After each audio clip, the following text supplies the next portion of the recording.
Ji sir. Assalamu alaikum. Welcome everybody to the second class of Principles of Finance. So already we have conducted our first class in last week, and a video of the class already uploaded to YouTube and link is shared with you. সবাই sir দেখেছেন বই এটা হয়তো। কিনছি sir. জি, ঠিক ঠিক আছে। আছে, ঠিক আছে। আর গত ক্লাসে ভিডিও আপলোড করে দিয়েছিলাম, যারা মিস করেছেন তাদের জন্য। যারা যারা ক্লাসে অ্যাটেন্ড করতে পারেননি তারা হয়তো দেখেছেন, আর যারা অ্যাটেন্ড করেছেন তারা হয়তো রিভিউয়ের জন্য দেখতে পারেন। লিংক পেয়েছিলেন না? ক্লাসের Ji লিংকটা sir. দিয়েছিলাম। Ji sir. Okay fine. তো আমরা গত ক্লাসে খুব বেশি পড়িনি, আমরা মূলত definition of finance, then principles of principles. Principle of finance এর 6টা প্রিন্সিপাল অফ ফিনান্স ছিল, ওখান থেকে রিস্ক এন্ড রিটার্ন নিয়ে আলোচনা করছিলাম। জি, তো আর মনে হয় বেশি কিছু আলাপ হয়নি, তাই না? না স্যার। না স্যার। তো আজকে আমরা প্রিন্সিপালটা শেষ করে নেক্সট টপিকে যাব। আর একটা বিষয় আমরা একটু টাচ দিয়েছিলাম, সেটি হলো ডিফারেন্ট ফর্মস অফ বিজনেস, এটাও একটু আলাপ করেছিলাম। 3 টাইপস অফ বিজনেস ফর্মেশন, এর মধ্যে সোল প্রপ্রাইটরশিপ, পার্টনারশিপ এন্ড কর্পোরেশন, এই তিনটা পার্টনারশিপ আর বলেছিলাম না? কর্পোরেশন। জি স্যার। এই তিনটাও বলেছিলাম। জি স্যার। তো আজকে প্রিন্সিপালটা আমরা শেষ করে তারপরে ফার্দার টপিকে যাব। তো আজকে আমাদের টার্গেট আছে, আমরা পড়ব, এই চ্যাপ্টারটা শেষ করব। আপনাদের কোর্স আউটলাইন দিয়েছিলাম না? জি স্যার। ওইখানে ফার্স্ট চ্যাপ্টারে যে টপিকগুলি আছে ওগুলি আমরা সবগুলি শেষ করার চেষ্টা করব ইনশাআল্লাহ। আউটলাইন তো সবার কাছে আছে। জি স্যার। আচ্ছা। Anyway, so what was the different principles of finance? First of all, it was risk and return. নিয়ে আমরা আলাপ করেছিলাম। So what does risk and return mean? Minimising the risk, maximum the return. Maximizing the return. And basically when we are going to invest, so we are expecting some earning, that is the return, and there is uncertainty concerning the occurrence of loss, that is the risk. আমরা যখন invest করি সেখান থেকে আমরা যা পাই return, সেটাই হলো return. এবং এখানে না পাওয়ার যে চান্স বা পসিবিলিটি বা আনসার্টেনটি থাকে, সেটাকেই আমরা রিস্ক বলছি। তো principles of risk and return in finance, it is very much important because we need to consider it, যে যেখানে আমরা রিটার্ন বেশি পাবো সেখানেই আমরা ইনভেস্ট করব, আর যেখানে আমাদের রিস্ক বেশি সেখানে আমরা অ্যাভয়েড করব বা রিস্ককে মিনিমাইজ করার চেষ্টা করব। তো এই প্রিন্সিপালকে মাথায় রেখে আমরা ফাইন্যান্সে যাবতীয় ডিসিশনগুলি মেক করব। এন্ড সেকেন্ড প্রিন্সিপাল ওয়াজ, কি ছিল বলেন একজন দেখে দেখে। লেখা আছে না কারোর কাছে? নুরুদ্দিন, লেখা আছে? পয়েন্টগুলো তো বলা নেই স্যার, একটাই লেখা আছে sir, risk and return type. আচ্ছা, তারপরে আমরা যেটা আলাপ করব সেটা হলো time value of money. Time value of money. Time value of money, time value of মানিটা কি?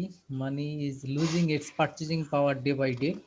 আপনারা জানেন টাকা তার মূল্য বা ভ্যালু বা পারচেজিং পাওয়ার এটি হারাচ্ছে দিন দিন। আজকে আমরা 100 টাকা দিয়ে যা পারচেজ করতে পারবো, 1 মাস পরে বা 6 মাস পরে বা 1 বছর পরে সেটি পারবো না। কেন পারবো না? Because of price hike in the market. প্রতিদিনই জিনিসপত্রের দাম বাড়ছে, কারণ 6 মাস আগে আপনি যেই দামে পেঁয়াজ কিনতে পেরেছিলেন, আজকে হয়তো সেই দামে পারবেন না, কিনতে পারতেছি না। এরকম সব প্রোডাক্টের বেলায় এই প্রোডাক্টের প্রাইস হয়তো খুব বেশি বেড়ে গেছে, 2 গুণ 3 গুণ হয়েছে, কিন্তু অন্যান্য প্রোডাক্টও সব কিছুরই দাম দিন দিন বাড়তে থাকে একটা সার্টেন রেটে। একটি সার্টেন রেট, সেই রেটটা গভর্নমেন্ট ডিটারমাইন করে দেয় ডিউরিং দ্য বাজেট। কারণ আপনারা খেয়াল করবেন, when the government declare budget in every year, budget কবে দেয়? জুলাই মাসে। আসসালামু আলাইকুম স্যার। জুলাই মাস। ওয়ালাইকুম আসসালাম। তো এই জুলাই মাসে যে বাজেট ডিক্লেয়ার করে, বাজেটের একটি বিষয় থাকে, সেটা হলো inflation, the projected inflation over the next year. তো এই 1 বছরে ইনফ্লেশন কি হতে পারে এটা গভর্নমেন্ট বলে দেয়। মনে করেন 5%, 6%, 5.5 এরকমের একটি রেট থাকে। আমাদের দেশে এখন অন অ্যান অ্যাভারেজ যেমনি ইনফ্লেশন 5.5 থেকে 6.5 এর মধ্যে আছে। তার মানে কি, তার মানে হলো জিনিসপত্রের দাম আজকে যেটি 100 টাকা, 1 বছর পর এটি 105 টাকা থেকে 6 টাকা হবে। দাম মানে কিনতেছে। অন অ্যান অ্যাভারেজ মানে সব প্রোডাক্টের দাম বেড়ে অ্যাভারেজে এতটুকু প্রাইস বাড়বে, এটি হলো ইনফ্লেশন। তো যেহেতু Inflation. ইনফ্লেশন থাকে, এ কারণে আমরা বললাম money is losing its purchasing power. তার মানে আজকে টাকা দিয়ে যা কিনতে পারবো, ইন ফিউচার আমরা সেটা কিনতে পারবো না। তো যার কারণে আমরা টাইম প্রেফারেন্স দিয়ে থাকি, কারেন্ট টাইমকে বা কারেন্ট কনজাম্পশনকে আমরা প্রেফার করি, কারণ ফিউচারে তো এর ভ্যালু কমে যায়। তো আপনি যদি কাউকে 1000 টাকা লোন দেন এবং সে যদি আপনাকে এক বছর পরে 1000 টাকা ফেরত দেয়, তাহলে আপনার কি লাভ হবে, লোকসান হবে, নাকি কিছুই হবে না? বলুন তো। 1000 টাকা লোন দিয়েছেন, 1 বছর পরে 1000 টাকা ফেরত দিয়েছে, কোনো লাভ লোকসান নাকি কিছুই হলো না? কি বলেন। লাভ তো দিতে হবে স্যার। লাভ আপনার তো কি কোনো লোকসান লাভ হয়। হয়েছে, নাকি আপনার লস হয়েছে, নাকি আপনার লাভ লস কিছুই হয়নি? লোকসান হয়েছে, লোকসান হয়েছে। কেন? কিছু হয়নি। কারণ হচ্ছে স্যার ওই 1 বছর আগে ওই 1000 টাকা দিয়ে যা পাওয়া যেত, বর্তমানে ওই 1000 টাকা দিয়ে তা পাওয়া যাচ্ছে না। হুম। তাহলে বিষয়টা কি দাঁড়ালো? বিষয়টা দাঁড়ালো লোন দিলে লস হয়, তাই না? লস হয় না? না স্যার, এটা তো লাভ প্রফিট কিছুই না, হলো না, যদি ওটা তো আমরা বেনিফিট প্রফিট দিল হিসাব না। করে দিই। হুম। আচ্ছা, একজনে বলল লস হয়, আর আরেকজনের মতামত দিলেন যে লাভ লোকসান কিছুই হয় না। তো এখন যিনি প্রথমে বলেছেন তার যুক্তিটা ঠিক আছে, যে 1000 টাকা দিয়ে এখন যা কিনতে পারবো, 1 বছর পরে 1000 টাকায় তো আমরা সেই গুডস পাবো না, তখন ওই গুডস গুলি কিনতে আমাদের হয়তো 1100 টাকা লাগতে পারে, মানে একটু বেশি লাগতে পারে আর কি। তো এই যে বেশি লাগতে পারে, যতটুকু বেশি লাগতে পারে সেটাই তো আমার লস। এই কারণে আমি যেই টাকা দিলাম সেই টাকা যদি আমি নেই, সেক্ষেত্রে আসলে আমার ফাইন্যান্সিয়াল লস হয়। এই লসটা কেন হয়? Because of inflation in the economy. ইকোনমিতে যে ইনফ্লেশন রয়েছে, এখন ইকোনমিতে ইনফ্লেশন থাকে কেন, এটি অনেক বিশাল ডিসকাশনের বিষয়। তো ইনফ্লেশন থাকবে because of this capitalist economic system. এখানে ইনফ্লেশন থাকে, এখানে কারেন্সি হলো ফিয়েট কারেন্সি বা পেপার কারেন্সি। এই paper currency is backed by another paper, that is dollar.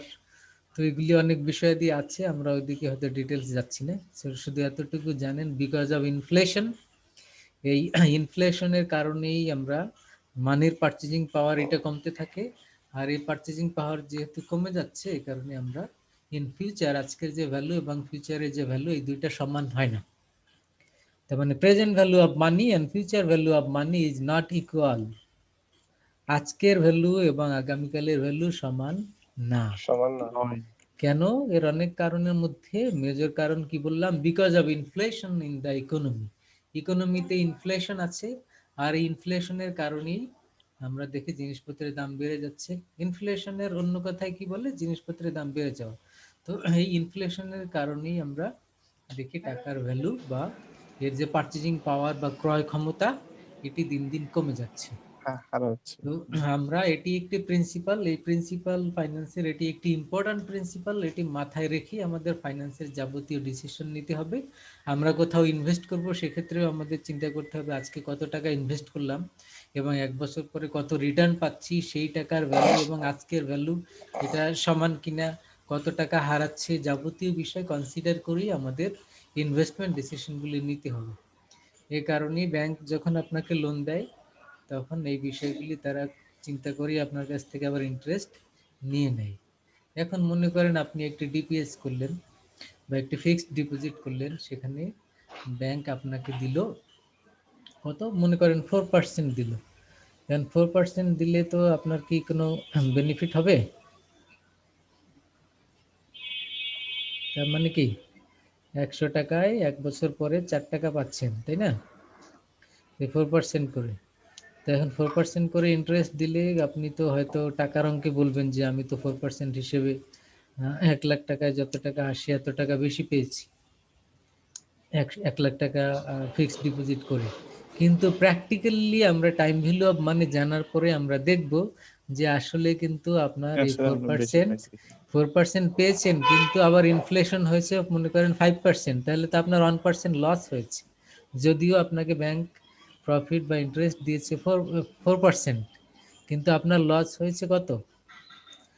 1% বা 2%, 1% লস হয়েছে। Because there is a inflation.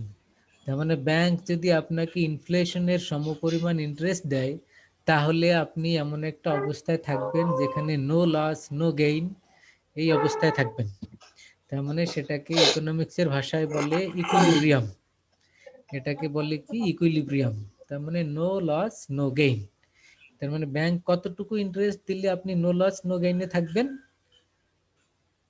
ইনফ্লেশনের সমপরিমাণ, হ্যাঁ ইনফ্লেশনের রেটের সমপরিমাণ। আর ব্যাংক যদি এর চেয়ে বেশি দেয়, মনে করেন 6%, 7%, 8% এরকম দেয়, তাহলে ইনফ্লেশনের চেয়ে যতটুকু আপনি বেশি পাচ্ছেন ততটুকু আপনার gain. You got the point? জি স্যার। তার মানে এই কনসেপ্টটাই হলো টাইম ভ্যালু অফ মানির কনসেপ্ট, এবং এটি একটি প্রিন্সিপাল। এর উপরে বেস করে ফাইন্যান্সের যাবতীয় decision, investment decision, everything is considered based on this principal. এই কারণে আমরা বললাম এটি একটি গুরুত্বপূর্ণ বা ইম্পর্টেন্ট প্রিন্সিপাল। বুঝছেন? জি স্যার। আরেকটি ইম্পর্টেন্ট প্রিন্সিপাল হলো diversification. Diversification means we want to diversify or minimize our risk. রিস্ককে ডাইভার্সিফাই করে দিব। তার মানে আমরা কোনো পার্টিকুলার একটি জায়গাতে ইনভেস্ট না করে আমরা কি করব? আমরা ভিন্ন ভিন্ন সেক্টরে ভিন্ন ভিন্ন জায়গাতে ইনভেস্ট করতে পারি। তাহলে কি হবে? আমরা রিস্ককে মিনিমাইজ করতে পারি। সাপোজ আপনি এগ্রিকালচার সেক্টরে ইনভেস্ট করলেন, আপনি শেয়ার মার্কেটে ইনভেস্ট করলেন, আপনি অন্য কোথাও ইনভেস্ট করলেন, তাহলে কোথাও এক জায়গায় লস হলে বাকিটা দিয়ে আপনি মেক আপ করতে পারবেন।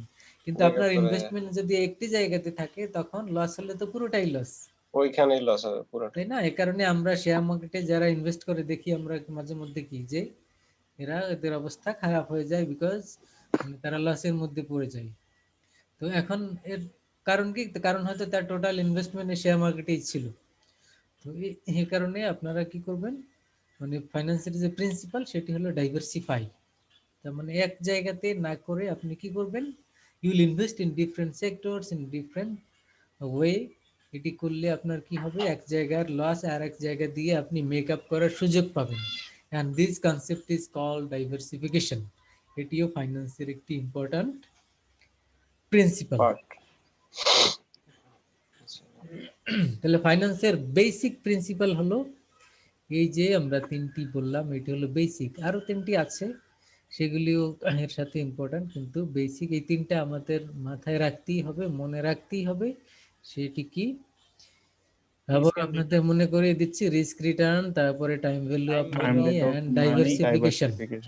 এই তিনটা ফাইন্যান্সের প্রিন্সিপাল জিজ্ঞেস করলে এই তিনটা সবারই বলতে পারতে হবে, এবং এগুলির মানে কি, এগুলির এক্সপ্লেনেশন যদি আপনাকে জিজ্ঞেস করা হয়, diversify what do you mean or how can you diversify the risk, তো আপনি এটাকে এক্সপ্লেইন করবেন যে একটি প্রিন্সিপাল আছে, একটি প্রবাদ বাক্য আছে এরকম, ডোন্ট কিপ ইউর। স্যার আপনি কি শীট দিয়েছিলেন নাকি? ওই নুরুদ্দিন ভাই কি শীট দাগাইতেছে?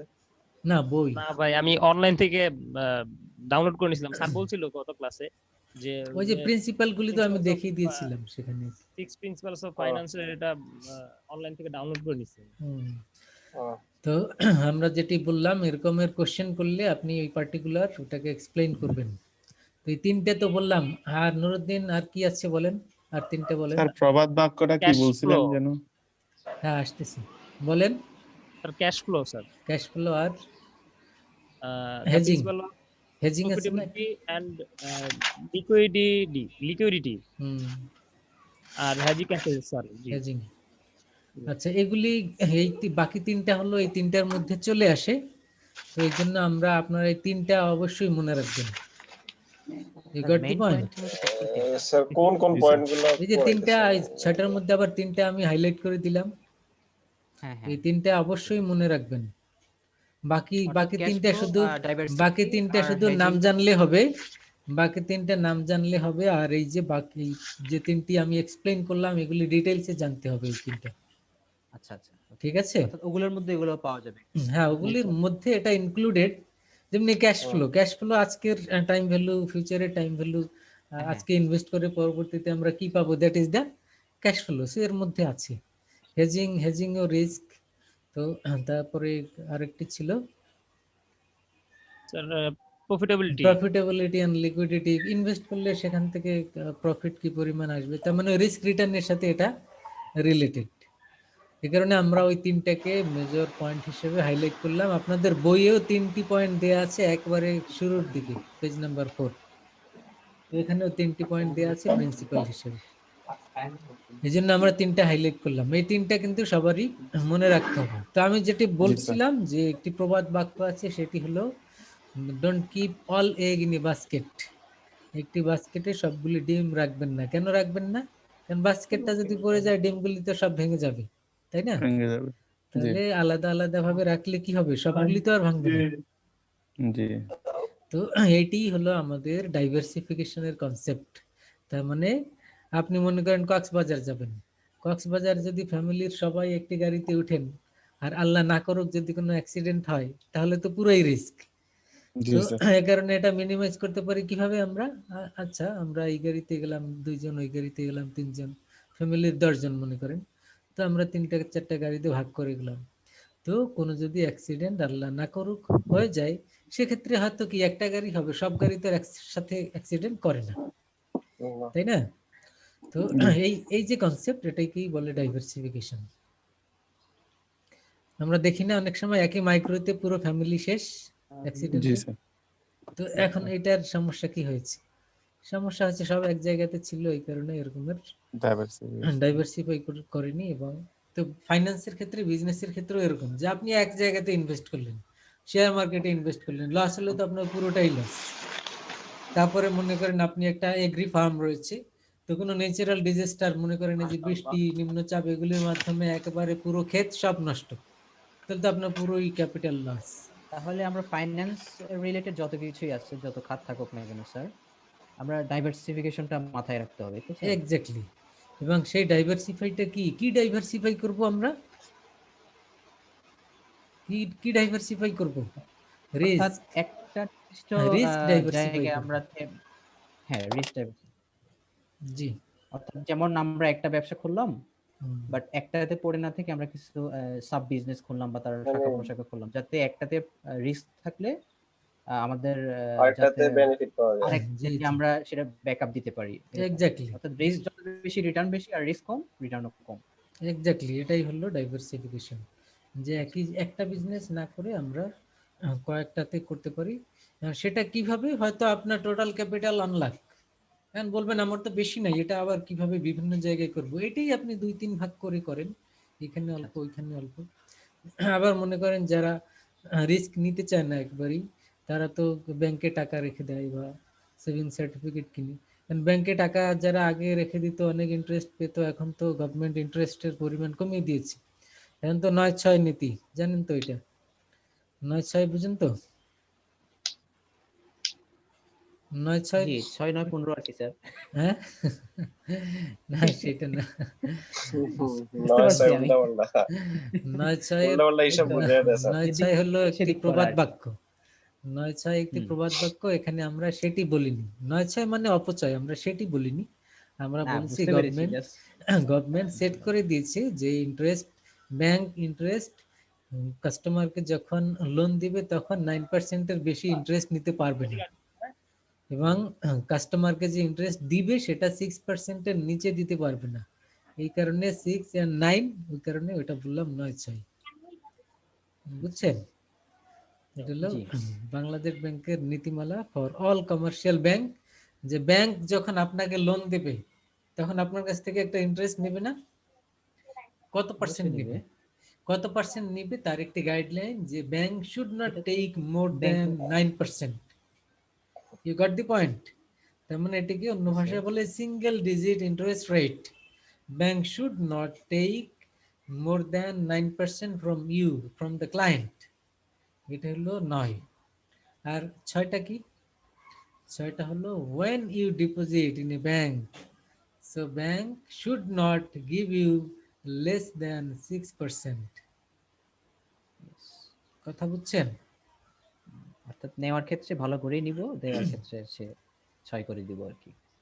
6 এর নিচে যাতে না দেয়, কারণ 6 এর নিচে দিলে তো আমরা আমরা আগে কি বললাম যে 6 এর নিচে দিলে তো ইনফ্লেশনের কারণে আপনার লস হয় না।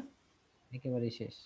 তাহলে এই কারণে গভর্নমেন্ট বলে দিল যে আপনি কাস্টমার আপনার ব্যাংকে টাকা রেখেছে, এখন ব্যাংকে বলেছে যে আপনি এই টাকার উপরে মিনিমাম 6% দিবেন, এর চেয়ে বেশি দেন, 7-8 যা পারেন দেন, সমস্যা নেই, কিন্তু মিনিমাম কত 6%? দিবেন? 6% দিবেন। এটার কারণটা কি? কারণ তো আমরা আগেই বললাম যে 6% নিচে দিলে তো কাস্টমারের কিছুই থাকে না। You got the point? জি স্যার। জি স্যার। তাহলে এখন তাহলে সেক্ষেত্রে আমরা বললাম যারা ব্যাংকে টাকা রাখতে চাই তারা চিন্তা করবে যে আমি ব্যাংকে রাখলে তো এখন 6% পাচ্ছি, আবার অন্যদিকে আমি গভর্নমেন্ট সেভিং সার্টিফিকেট সঞ্চয়পত্র যেটি বলে সেটি কিনলেও তো আমি হয়তো 7-8% পাচ্ছি, আবার ট্রেজারি বিল গভর্নমেন্টের আরো অনেক সার্টিফিকেট আছে, এগুলি কিনলেও আমরা 8% 9% পাচ্ছি। তাহলে আমরা শুধু ব্যাংকে ফিক্সড ডিপোজিট না করে আমি কি করতে পারি, কিছু সেভিং সার্টিফিকেট কিনলাম, কিছু ট্রেজারি বিল কিনলাম, কিছু ফিক্সড ডিপোজিট করলাম, তাহলে কি হলো, আমার রিস্কটা ডাইভার্সিফাই হলো। কিন্তু যে ফাইন্যান্স পড়েনি সে হয়তো এভাবে চিন্তা করবে না, সে চিন্তা করবে 5 লাখ টাকা আছে আমি একটা ফিক্সড ডিপোজিট করে রাখি। তো ফিক্সড ডিপোজিট করে রাখলে তো পাবেন, ঠিক আছে, কত পাবেন? 6%। আর আপনি যদি এটা ভাগ করে আপনি সেভিং সার্টিফিকেট কিনতেন তাহলে তো আপনার ইন্টারেস্ট বেশি আসতো এবং risk diversify. You got the point? জি স্যার। তো দিজ আর দ্য প্রিন্সিপাল যেটা সবার মনে রাখতে হবে ফাইন্যান্সের, এবং এই প্রিন্সিপালগুলির উপরে বেস করি ফাইন্যান্সের যাবতীয় ডিসিশন বা অন্যান্য চ্যাপ্টারগুলিতে যা আছে এর উপরে ভিত্তি করেই। তো দ্যাট ওয়াজ দ্য টপিক। আমরা লাস্ট ক্লাসে যেগুলি আলাপ করেছিলাম সেগুলি শেষ করলাম। এর আগে ডেফিনেশন পড়েছি, কারো মনে আছে বলতে পারবেন আমরা ফাইন্যান্সের ডেফিনেশন কি বলেছিলাম? Finance is the art and science of managing money. যা, এটা আমরা বলতে পারি আবার অন্যভাবে বললে the process of raising fund, utilization of fund by uses of fund and managing or running the business. This process is called finance. Raising fund মানে টাকা কোথা থেকে আসবে? Source. Self or borrowing. যে আমরা Using fund. নিজের Uses of fund মানে কোথায় আমি খরচ করব বা ইনভেস্ট করব এবং বিজনেসকে কিভাবে আমি রান করব স্মুথলি, এই তিনটি বিষয়ের ডিসিশন মেকিং এর প্রসেসই হলো ফাইন্যান্স। তাহলে আমরা কি বলবো? Finance is the process of raising fund, uses of fund and managing day-to-day activities of the firm. মনে থাকবে? জি স্যার। তিনটা বিষয়কে বলেছি কিন্তু, raising fund, Raising fund, uses of fund and managing day-to-day activities of the business firm. শুনছেন সবাই? জি sir. তাহলে ফাইন্যান্সের ডেফিনিশন বলতে সিম্পল বা শর্ট ডেফিনিশন হলো যেটি বললেন আপনারা, art and science of managing money. আর ফুল বা ডিটেলস ডেফিনিশন হলো এটি যেটি বললাম, প্রসেস। তিনটা কাজ এখানে, তিনটা কাজ কি? Rising fund, Rising rising fund, না, managing day to day. Rising না, raising. Raising fund. raising fund, managing Uses. their raising. আরেকটি বললাম কি? ইউজেস। Uses আরেকটা হচ্ছে managing day to day. managing data. Managing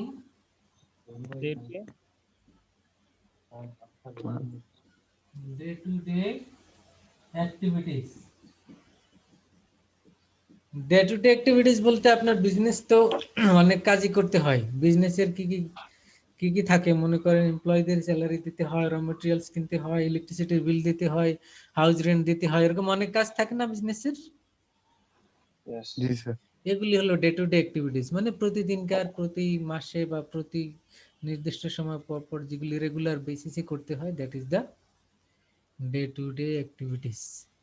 তাহলে এখানে আমরা raising fund, uses of fund R managing day to day activities, এই তিনটেই হলো ফাইন্যান্সের ফাংশন।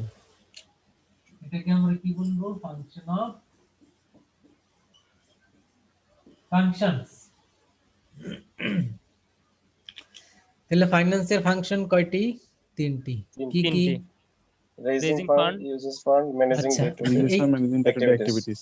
এই তিনটা পয়েন্ট তো আমরা ডেফিনিশনে বলেছি, জি স্যার। কিন্তু ফাইন্যান্সের ভাষায়, ফাইন্যান্সিয়াল ল্যাঙ্গুয়েজে এই তিনটা অন্যভাবে লিখবো। ওটা ডেফিনিশনে ছিল, ওভাবে শিখেছি, এই কারণে বললাম।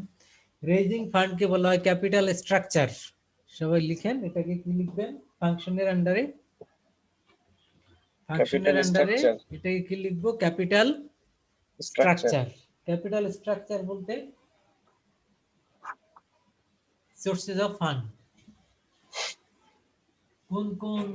কোন কোন সোর্স থেকে আমরা ফান্ড কালেক্ট করেছি, এটাকে বললাম আমরা ক্যাপিটাল। এক নাম্বার ফাংশন বললাম ক্যাপিটাল স্ট্রাকচার।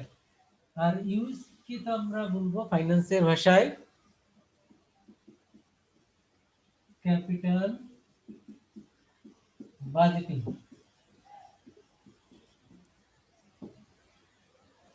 সেটা কি স্যার ইউজ ফান্ড সেটা? হ্যাঁ হ্যাঁ, ইউজেস ফান্ডটা।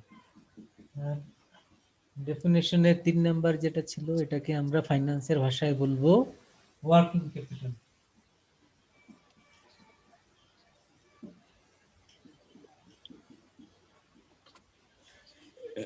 সবগুলির স্যার এটা কি সাথে সেন্ট্রাল বাজেট নাকি? Central budget? Capital budgeting. Capital budgeting, না, না, সবগুলির সাথে ক্যাপিটাল আছে, এটা মনে রাখবেন। জি স্যার। সবগুলির সাথে ক্যাপিটাল আছে। প্রথমটা হলো ক্যাপিটাল স্ট্রাকচার, তারপরে হলো ক্যাপিটাল বাজেটিং, আর লাস্ট ওয়ান হলো ওয়ার্কিং ক্যাপিটাল। সবগুলির সাথে ক্যাপিটাল আছে। আমরা আগে যে তিনটে বিষয় বললাম, ওটা তো ডেফিনিশনের মধ্যে ছিল, process of raising fund, uses of fund, গুলি ওইটাই ফাইন্যান্সের ভাষায় আমরা কি বলবো? এটা হলো টার্ম, ফাইন্যান্সের term, capital structure, capital budgeting and working capital. এগুলির মানে কি? মানে তো আমরা ওখান থেকে অলরেডি জানি। ক্যাপিটাল স্ট্রাকচার হলো ডিফারেন্ট সোর্সেস অফ ফাইন্যান্স, কোত্থেকে আমরা ফান্ড পাবো, রেজ করব, সেটা হলো ক্যাপিটাল স্ট্রাকচার। ক্যাপিটাল বাজেটিং হলো লং টার্ম ইনভেস্টমেন্ট, কোথায় কোথায় আমরা ইনভেস্ট করব, ফান্ড ইউজ করব লং টার্মে, এগুলি সবগুলি হবে long term. Long term and short term বলতে 1 বছর পর্যন্ত short term, and more than 1 year সেটি হলো লং টার্ম। আর লাস্ট ওয়ান হলো working capital. Working capital deal only with the short term assets and liabilities. তার মানে যেগুলি শর্ট টার্মের, সেগুলির ডিসিশন মেকিং, সেগুলির ম্যানেজমেন্টই হলো working capital. Current assets, current liabilities, এগুলির ম্যানেজমেন্টই হলো ওয়ার্কিং ক্যাপিটাল। তো this are the functions of finance. তো আপনাকে যদি জিজ্ঞেস করা হয় ফাইন্যান্সের ফাংশন কয়টি, 3টি, বেসিক ফাংশন 3টি, এই 3টি বলতে হবে, এবং এক্সপ্লেইন করতে বললে আপনার পারতে হবে। ইনশাআল্লাহ। পারবেন না সবাই? ইনশাআল্লাহ স্যার। আচ্ছা, বলেন তো working capital, what does it mean? Sir asset liabilities. Working capital এটা বলতে কি বোঝায়? যে কেউ একজন বলেন। যেটা শর্ট টার্ম স্যার, শর্ট টার্মে অ্যাসেট লায়াবিলিটিসটা এক 1 year less management of short টার্মের কারেন্ট ভিতরে। Assets, sir current sir liabilities. Working capital হচ্ছে স্যার ম্যানেজমেন্ট যখন কোনো ইনভেস্টমেন্ট মানে 1 ইয়ারের জন্য করে থাকে, short term investment, this is called working capital. 1 বছরের কম যেটা শুধু হয় ইনভেস্টমেন্ট না, ফাইন্যান্সিংও, মানে জি sir, financing everything. Asset sir finance term sir এটা। জি স্যার। জি, এটা 1 বছর সময়ের মধ্যে যেসব এক্সপেন্ডিচার, যেসব ফাইন্যান্সিং, যেসব ইনভেস্টমেন্ট, এভরিথিং, এক কথায় অ্যাসেট লায়াবিলিটিস। লায়াবিলিটিস গুলি হলো ফাইন্যান্সিং, অ্যাসেট গুলি হলো ইনভেস্টমেন্ট। তার মানে finance and investment decision and financing decision relating to 1 year maturity.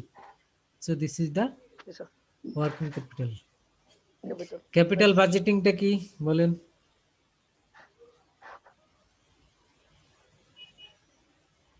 Capital budgeting কি বলবেন?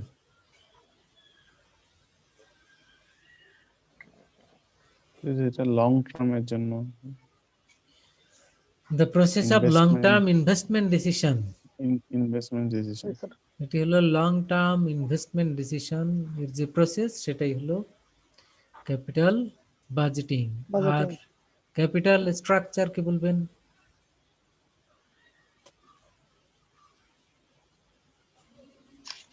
স্যার 1 ইয়ার মানে ক্যাপিটাল 1 বছরের উপরে যেটা structure, capital structure 1 number. Sir যেটা আমাদের মানে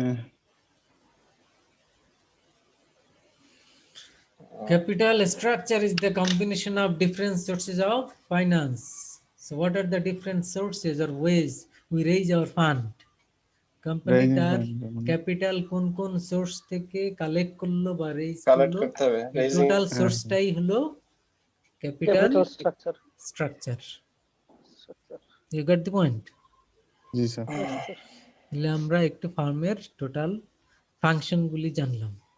এরপরে আমরা দেখব যে এই যে বিজনেস, এই যে ফাংশনগুলি শিখলাম, এখন এই বিজনেস যে আপনি শুরু করলেন, এই বিজনেসের গোলটা কি, অবজেক্টিভ কি? তাহলে next topic we are going to discuss সেটা স্যার হলো, এটা কি আপনি রেকর্ড করতেছেন sir? G, next topic is the goal of sir the আমাদের বিজনেস গ্রুপে স্যার এটা ক্লাস শেষে শেয়ার করে দেওয়া হবে না স্যার? আমাদের জন্য সুবিধা হয়, পরে যে কোনো সময় ডাউনলোড করে শুনতে দিছে পারবো। তো, স্যার গত গত আগের ক্লাসে ক্লাসে দিছে, দিয়েছিলেন। দিয়েছি স্যার তো, দিছে কত জি স্যার।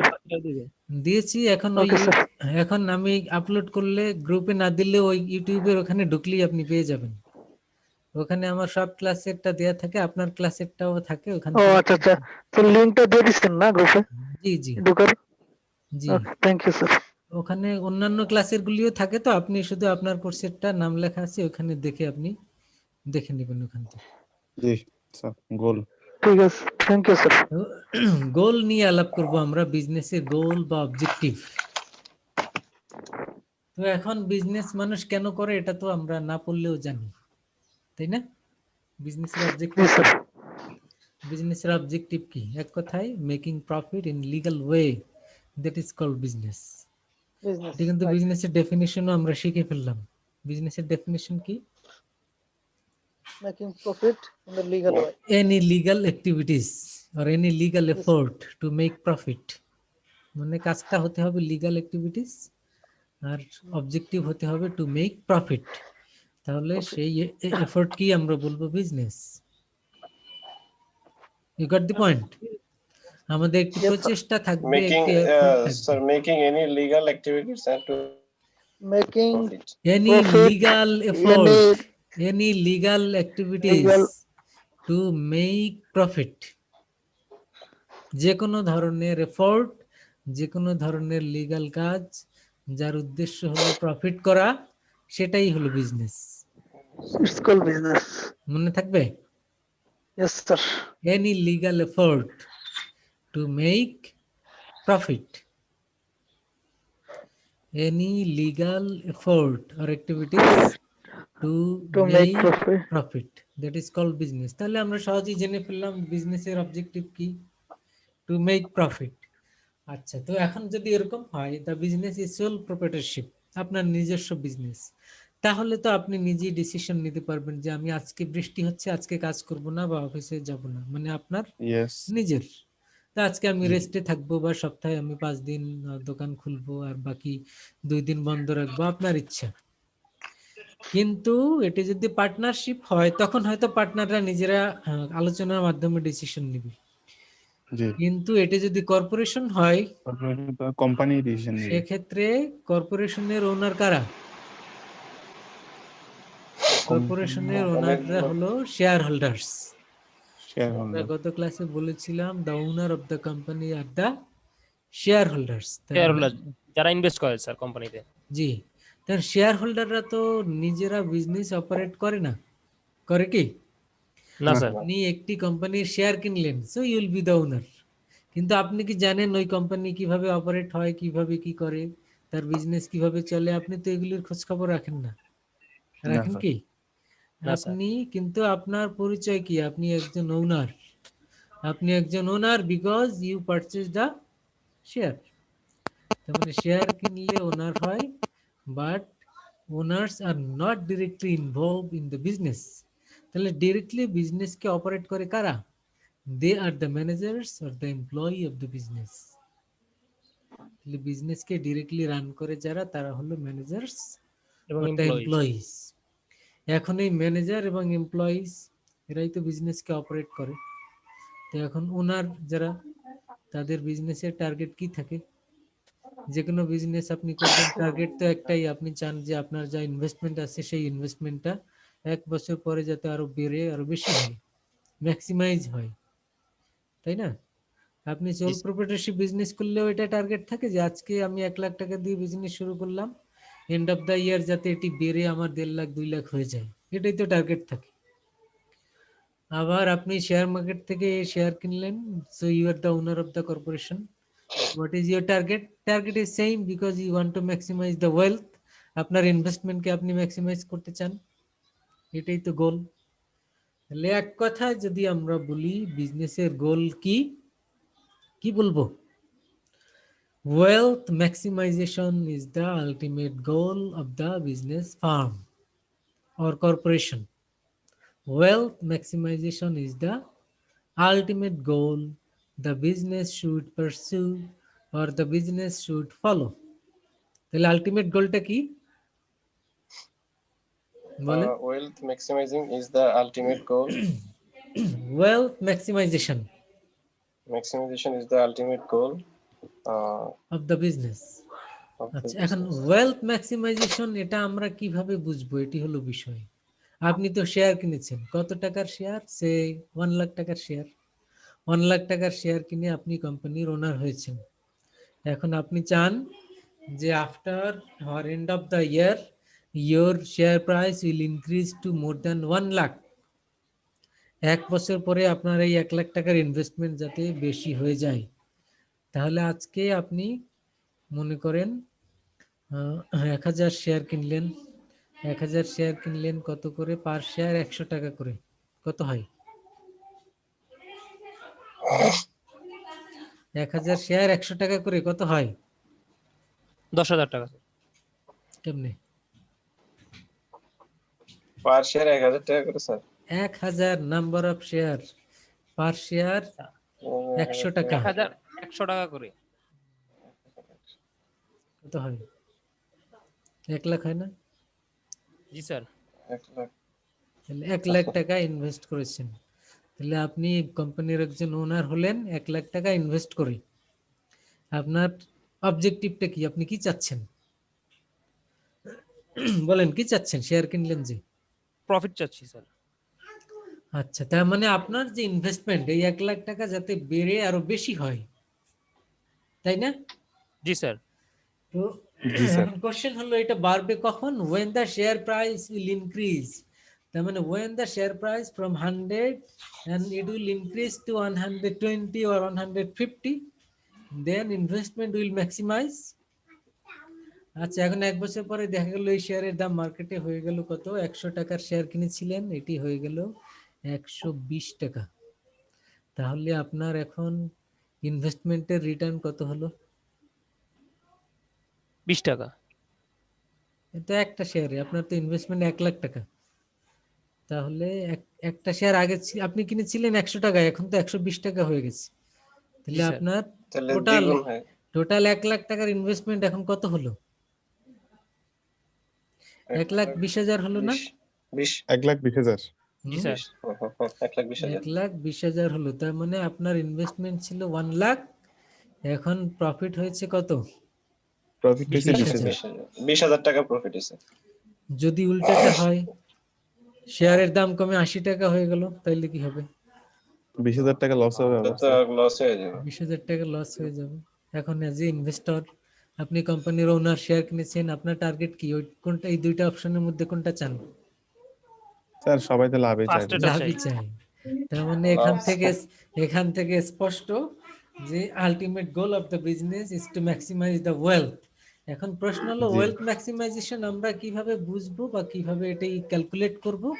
সেটি হলো শেয়ার প্রাইস, সেটি হলো শেয়ার প্রাইস Share দিয়ে price. আমরা এটি মেজার করতে পারি যে আজকে আমি যখন ইনভেস্ট করলাম তখন শেয়ার প্রাইস কত, আর যখন আমি এটি 1 বছর পর বা 6 মাস পর যখন আমি এটি সেল করে দিচ্ছি বা এটি ক্যালকুলেট করলে জানতে পারবো এখন মার্কেটে শেয়ার প্রাইস কত। তখন share price is the indicator by which we can determine what is the amount of investment. এর মাধ্যমে আমরা টোটাল অ্যামাউন্ট অফ ইনভেস্টমেন্ট বের করতে পারি এবং বুঝতে পারি, এবং ওয়েলথ ম্যাক্সিমাইজ হলো নাকি মিনিমাইজ হলো সে বিষয়টিও আমরা বুঝতে পারি এভাবে। তাহলে আলটিমেট গোল হলো আমাদের wealth maximisation, and wealth maximization will be ensured by increasing the share price in the market. এখন প্রশ্ন হলো আমি চাইলে কি শেয়ার প্রাইস মার্কেটে বাড়বে? আমি তো এটা চাচ্ছি, কিন্তু আমি চাইলেই কি বাড়বে? চাইলেই তো বাড়বে না। না, শেয়ার হোল্ডাররা তো সবাই চায় শেয়ার প্রাইস বাড়ুক, তাহলে তার ইনভেস্টমেন্ট ম্যাক্সিমাইজ হবে, ওয়েলথ ম্যাক্সিমাইজ হবে, হ্যাঁ। কিন্তু এটি জি, স্যার। চাইলেই হয় না।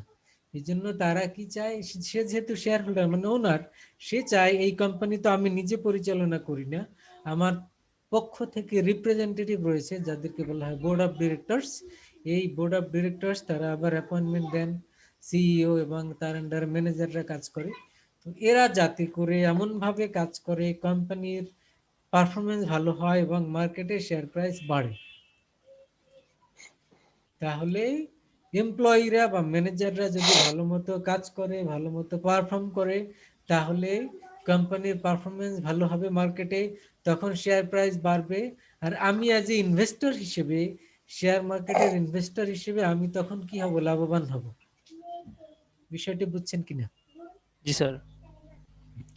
তাহলে বিজনেসের গোল কি হলো?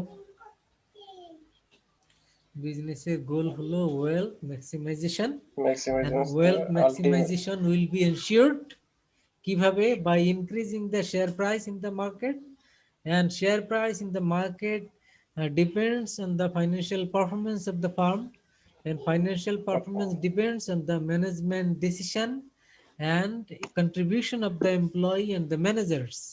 ম্যানেজাররা কিভাবে কাজ করলো, কত এফিশিয়েন্টলি ডিসিশন মেক করলো, তার উপরে কোম্পানির প্রফিট ডিপেন্ড করবে। আর এই প্রফিট যদি ভালো হয়, বা অন্য কথায় পারফরমেন্স অফ দ্য বিজনেস যদি ভালো হয়, এর ইম্প্যাক্ট শেয়ার মার্কেটে পড়বে।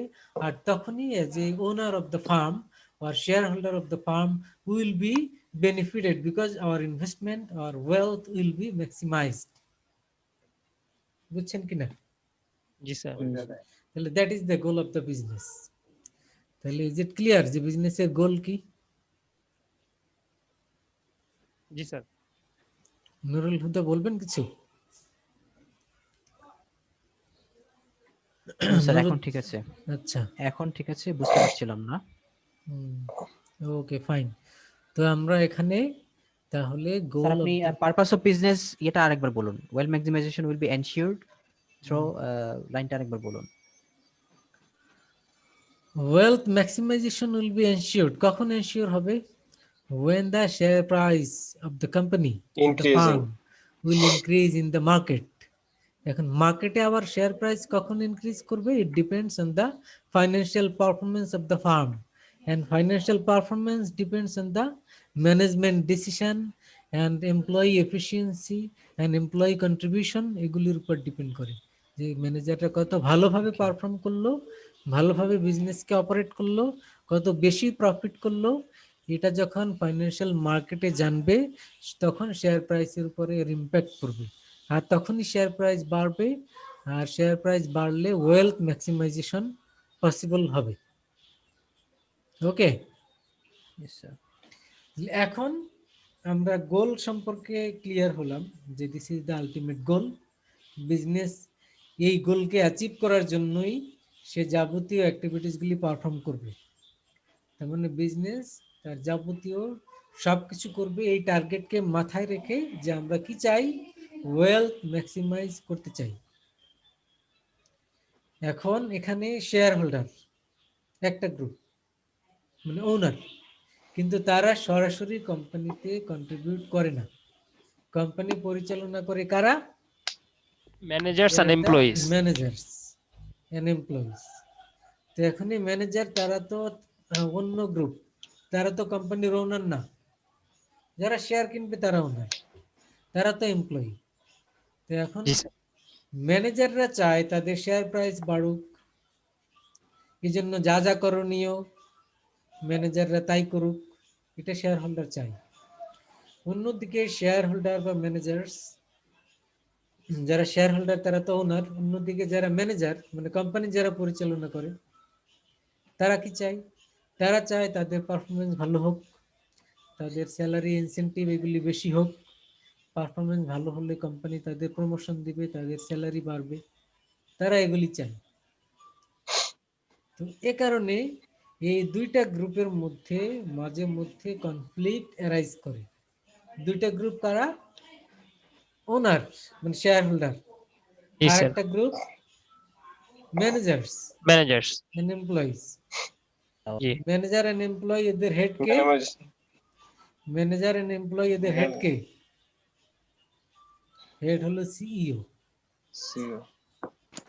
সিইও হলো হেড। তো এখন আর ওদিকে শেয়ার হোল্ডারদের, শেয়ার হোল্ডার তো হান্ড্রেডস এন্ড থাউজেন্ডস, অনেক শয়ে শয়ে আছে। এদের একটি রিপ্রেজেন্টেটিভ, তারা কি? তারা হলো board, management, board of directors. এরা হলো শেয়ার হোল্ডারদের রিপ্রেজেন্টেটিভ। তার মানে এটা একটা গ্রুপ, আর এর আন্ডারে সিইও অ্যান্ড ম্যানেজার্স, এটা আর একটা গ্রুপ। এই দুই গ্রুপের অবজেক্টিভ দুই রকম। কেন দুই রকম? বিকজ শেয়ার হোল্ডার্স তারা চায় ম্যাক্সিমাইজেশন অফ ওয়েলথ, আর ম্যানেজার্স এন্ড এমপ্লয়ি তারা চায় তাদের পারফরমেন্স ভালো থাকুক, তাদের স্যালারি ইনসেনটিভ বাড়ুক, এগুলি চায় তারা। জি। অনেক সময় কনফ্লিক্ট অ্যারাইজ করে কেন? বিকজ এই যে ডিরেক্টরস বা যারা শেয়ার হোল্ডারদের রিপ্রেজেন্টেটিভ, তারা এমন ডিসিশন নিতে বলে যেই ডিসিশন রিস্কি। ফাইন্যান্সের প্রিন্সিপাল তো আমরা জানলাম, রিস্ককে মিনিমাইজ করতে হবে, রিটার্নকে ম্যাক্সিমাইজ করতে হবে। এই প্রিন্সিপালের উপরে বেস করে যদি আপনি ডিসিশন নিতে চান, তাহলে দেখা যায় অনেক ডিসিশনকে বাদ দিতে হয়। রিস্কি যেগুলি সেগুলিকে বাদ দিতে হয়, যেগুলি লেস রিস্কি সেগুলিতে ইনভেস্টমেন্ট করতে হয়। কিন্তু যদি এরকম হয়, ম্যানেজমেন্ট বোর্ড মানে বোর্ড অফ ডিরেক্টরস তারা একটি ডিসিশন নিল যে আমরা এই প্রজেক্টে ইনভেস্ট করব, এটি সিইও কে জানালো যে এখানে ইনভেস্ট করেন। সিইও দেখলো এটি একটি রিস্কি প্রজেক্ট, এটি ফাইন্যান্সের প্রিন্সিপাল দিয়ে চিন্তা করলে এটি তো আমরা ইনভেস্ট করতে পারি না। সে বোঝানোর চেষ্টা করলো ম্যানেজমেন্টকে। ম্যানেজমেন্ট বলল আমরা এত কিছু বুঝতে চাই না, আপনি এখানে ইনভেস্ট করবেন সেটাই আমরা চাই। এই ইনভেস্ট করলে আমাদের অনেক প্রফিট হবে, এটি শেয়ার মার্কেটে ইম্প্যাক্ট করবে এবং শেয়ার মার্কেটে শেয়ার প্রাইস বেড়ে যাবে, ওয়েলথ ম্যাক্সিমাইজ হবে। বুঝছেন বিষয়টা?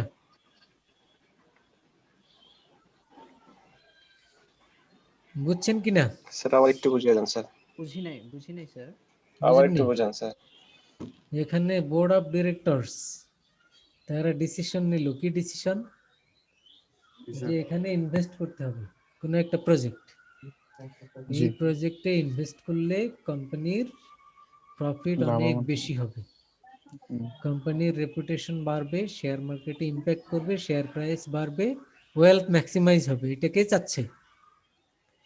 Managers. Board of directors. Board of directors. Board of director.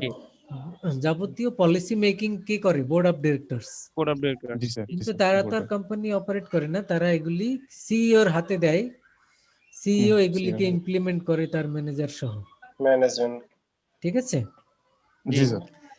এখন সিইও এবং তার যে ডিপার্টমেন্টের হেড রয়েছে তারা মিটিং করে দেখলো যে এখানে ইনভেস্ট করা অনেক রিস্কি, আর ফাইন্যান্সের প্রিন্সিপাল তো রিস্ক মিনিমাইজ করতে হবে, রিটার্নকে ম্যাক্সিমাইজ করতে হবে।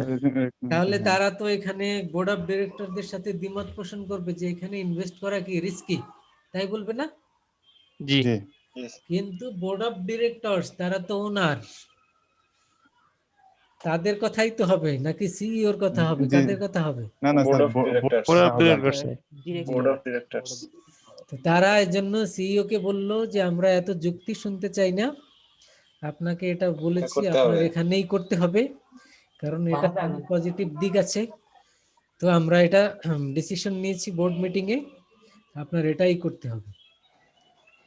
এখন এরকমের সিচুয়েশন যখন অ্যারাইজ করে তখন এই সিইও বা ম্যানেজমেন্ট বা এই যে ম্যানেজার্স আর অন্যদিকে বোর্ড অফ ডিরেক্টরস বা ওনার, মানে ম্যানেজার্স অ্যান্ড ওনার্স, এদের মধ্যে কনফ্লিক্ট হয়। কনফ্লিক্ট হয় কি, যে তারা করতে চায় না, এরা করতে বলে, এরকমের এই সিচুয়েশন অ্যারাইজ করে। মনে করেন একটি ব্যাংকের বোর্ড ডিসিশন নিল যে আমরা এই কোম্পানিকে লোন দিব 2000 কোটি টাকা। এটি একটি রিস্কি প্রজেক্ট এবং অনেক মানে বড় ধরনের ইনভেস্টমেন্ট। এখন এই ইনভেস্টমেন্ট এটা বোর্ড মিটিং এ ডিসিশন হয়েছে। এখন সিইও এবং managers, credit department, loan department, investment department যারা হেড আছে তারা বসে চিন্তা করলো যে এখানে ইনভেস্ট করাটা রিস্কি, এই কোম্পানির ক্রেডিট অর্ডিনেন্স ভালো না, এই কোম্পানি অন্য জায়গা থেকেও লোন নিয়েছে আগে এবং সিআইবি রিপোর্টে দেখা গেছে তাদের লোন রিপেমেন্ট বিহেভিয়ার খুব একটা ভালো না। তো এদেরকে ইনভেস্ট করা মানে হলো এখানে বড় ধরনের রিস্ক। এটি তারা বোর্ড অফ ডিরেক্টরসদেরকে বলার চেষ্টা করলো, তারা বলল no, it is the board decision, so you will have to do it. আমরা ব্যাংকের বিভিন্ন জালিয়াতি দেখি না? জি স্যার। ব্যাংকে এই যে লোন দিয়ে রিকভারি হয় না, এই যে হলমার্ক, তারপরে এই যে আপনার ব্যাংক, কতগুলি ব্যাংকের যে বিভিন্ন রিপোর্ট আসলো, এগুলি কেন হয়েছে? কারণ বোর্ড চাচ্ছে এগুলি এই কারণে হয়েছে। এখন আপনি তো তাহলে বলবেন যে এই যে রিকভারি গুলি হচ্ছে না, তাহলে এই যে বড় বড় পোস্টে আছে ওরা ফাইন্যান্স বুঝে না? সেটা দায়ভারটা পরে তো বোর্ডের ওরা উপরেই পড়ে। ফাইন্যান্সের এই প্রিন্সিপাল গুলি পড়ে না? ওরা তো এমবিএ করে আসছে, দেশে বিদেশে বিভিন্ন জায়গা থেকে এমবিএ করে আসছে, ওরা এগুলি বুঝে না? বুঝে। এরপরও স্যার কিভাবে লোন দেয়? বুঝে। তাহলে কেন দেয়? কারণ বোর্ড মিটিং এ ডিসিশন হয়েছে। জি স্যার। কথা বুঝছেন? বোর্ড মিটিং এ ডিসিশন হলে তো তারা কি করবে? তারা তখন দিতে বাধ্য হয়, বলে তাই তো করতে হয় তারা তখন দিতে বাধ্য হয়, কিন্তু লোন যখন রিকভারি হয় না তখন বোর্ড তো আর কিছু জানে না, তখন বোর্ড কিছু জানে না, তখন হলো ম্যানেজারদেরকে ধরে। জি, কথা বুঝছেন?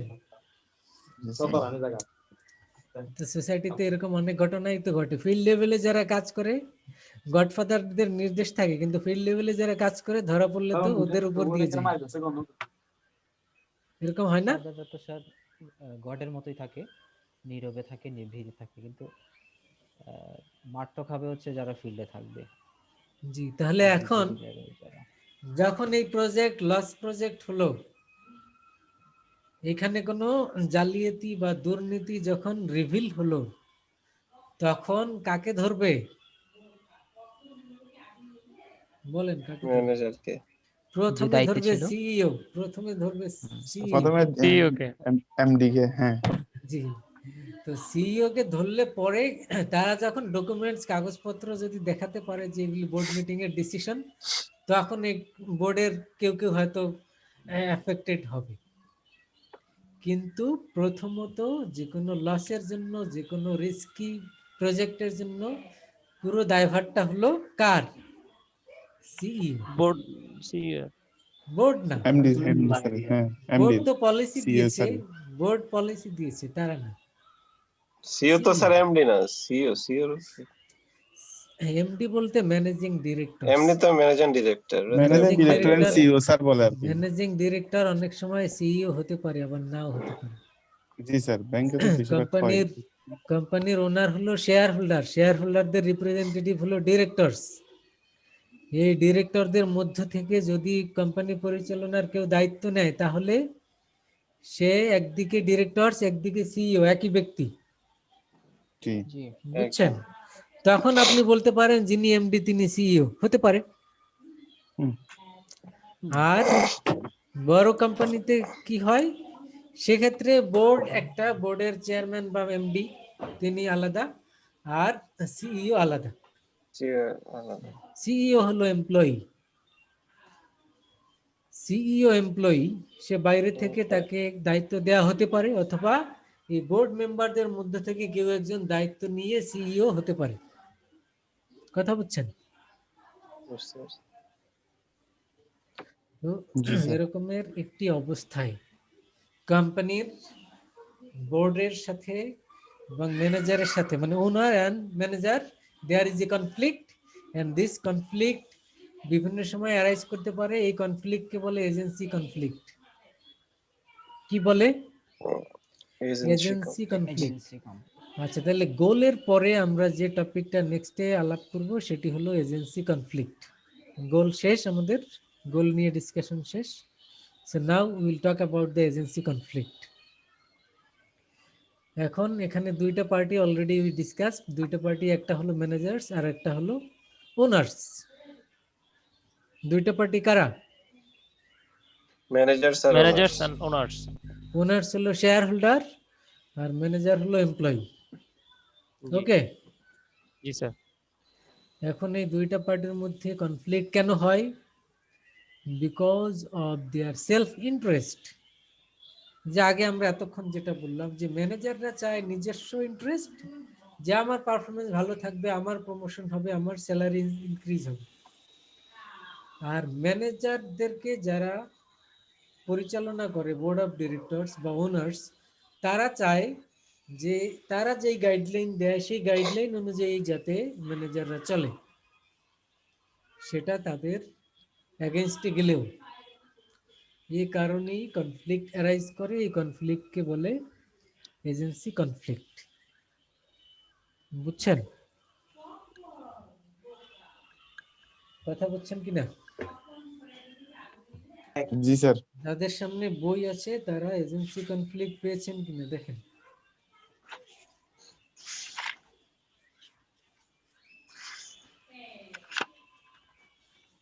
পেজ নাম্বার কত 17। Chapter? Page number 17. Managers' roles as agents of stockholders.